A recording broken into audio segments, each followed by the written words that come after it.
America को घुटनों पर ले आया ईरान और म्यान में ही कांप गई अमेरिका की तलवार। तकनीकी ताकत, पैसा, कुछ नहीं आया काम। ईरान के खिलाफ बनी रणनीति हो गई फेल।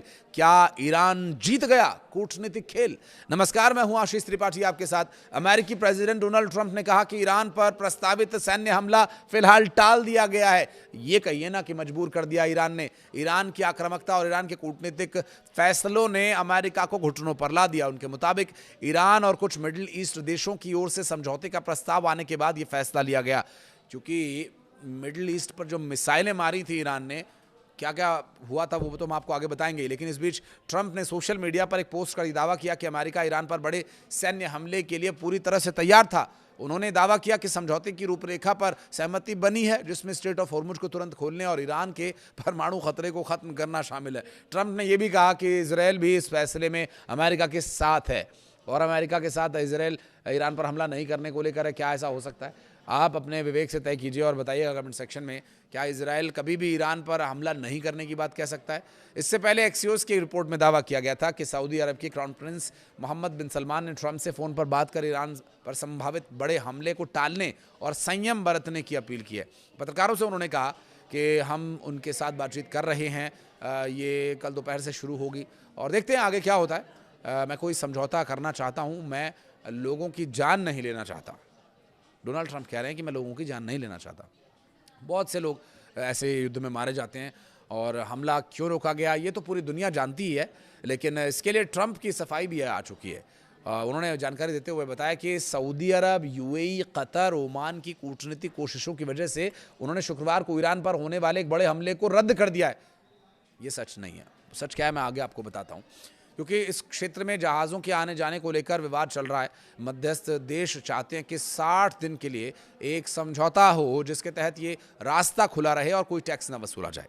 जहां एक और ईरान, ओमान के बीच इसे लेकर बातचीत अंतिम दौर में, तो वहीं दूसरी ओर ट्रंप को ये उम्मीद है कि ईरान के परमाणु कार्यक्रम को लेकर भी कोई पक्की सहमति बन जाएगी। कभी नहीं बनेगी। ईरान कभी परमाणु अपने कार्यक्रम रद्द नहीं करेगा, ये बात पूरी दुनिया जानती है। हालांकि गौर करने वाली बात यह भी है कि सऊदी अरब अमेरिका से हमले नहीं करने और संयम बरतने की अपील कर रहा है, जबकि यूएई का मानना यह है कि अमेरिका को ईरान के खिलाफ और सख्त कदम उठाने चाहिए। दूसरी तरफ ईरानी सैन्य अधिकारियों ने ट्रंप के दावों को खारिज करते हुए उन्हें गलत बताया। ईरान की एक फार्स न्यूज़ एजेंसी से जुड़े एक सूत्र का कहना यह भी है, अभी तक स्ट्रेट ऑफ हॉर्मुज को लेकर कोई आधिकारिक समझौता नहीं हुआ है और शायद कभी हो भी ना। ऐसे में अब देखना यह होगा कि सोमवार से शुरू होने वाली इस बातचीत से क्षेत्र में शांति कायम हो पाती है या नहीं। देखिए, शांति तो युद्ध, हमला नहीं होगा तो शांति बनी रहेगी। ईरान के विदेश मंत्री अब्बास अराक्ची ने शनिवार को तुर्की, पाकिस्तान और सऊदी अरब के वरिष्ठ अधिकारियों से अलग अलग फ़ोन पर बातचीत में उन्हें बता दिया था कि उनकी क्या रणनीति है। वो कोई सीक्रेट हमला नहीं करने वाले थे। उन्होंने बता दिया था कि अगर ईरान ने जरा भी छेड़ा तो हम छोड़ेंगे नहीं। गल्फ कंट्रीज़ हों, जितने भी सैन्य ठिकाने, उनके साथ साथ वहाँ के इंफ्रास्ट्रक्चर तक को नुकसान पहुँचेगा, फिर हम जिम्मेदार नहीं होंगे। बस यही एक पीछे कारण उनका है।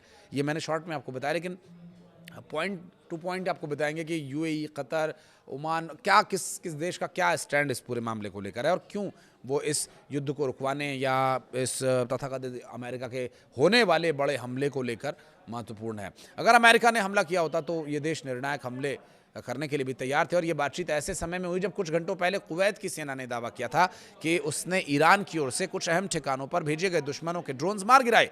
अब्बास अराक्ची ने पाकिस्तान के सेना प्रमुख फील्ड मार्शल आसिम मुनीर और तुर्की के विदेश मंत्री हाकान फिदान से कहा कि अगर ईरान के खिलाफ कोई आक्रामक कार्रवाई हुई तो उसका निर्णायक जवाब दिया जाएगा।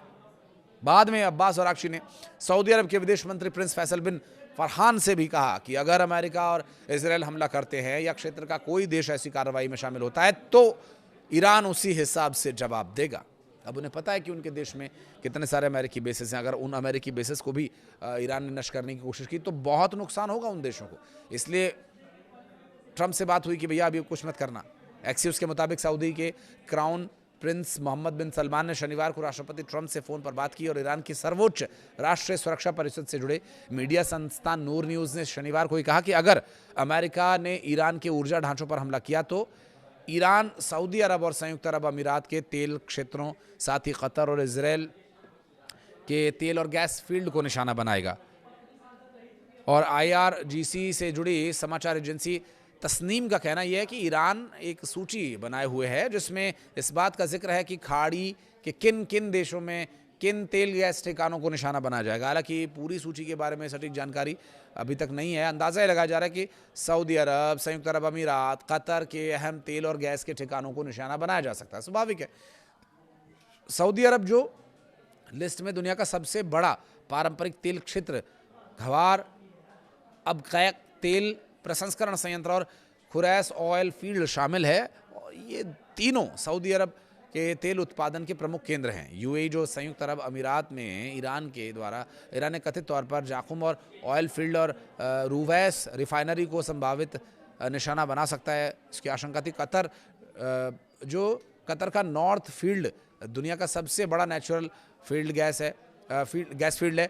ये रास लफान औद्योगिक परिसर दुनिया में एलएनजी निर्यात का एक बड़ा केंद्र है। ये भी कथित सूची में शामिल माना जा रहा है। अब ऐसे में सोचिए कि अगर ये जो बड़े बड़े देश हैं जहाँ पर इतनी सेंसिटिव जगह हैं, अगर ये अमेरिका का साथ देंगे तो ईरान छोड़ेगा? ईरान की तो रेंज में है, ये ईरान की तो सुरंगों में रखी हुई मिसाइलों पर धूल लग रही है। वो तो चाह रहे हैं कि कब मौका मिले और वो बाहर निकालें।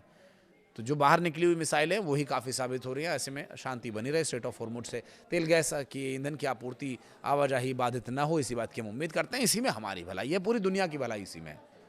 लड़ाई करने की आवश्यकता नहीं है, लेकिन जब बात हक पे आ जाती है तो फिर लड़ना पड़ता है। कुछ कहना चाहे तो बताइएगा। कोई शिकवा, शिकायत या सुझाव कमेंट सेक्शन में ज़रूर दीजिएगा अपनी राय।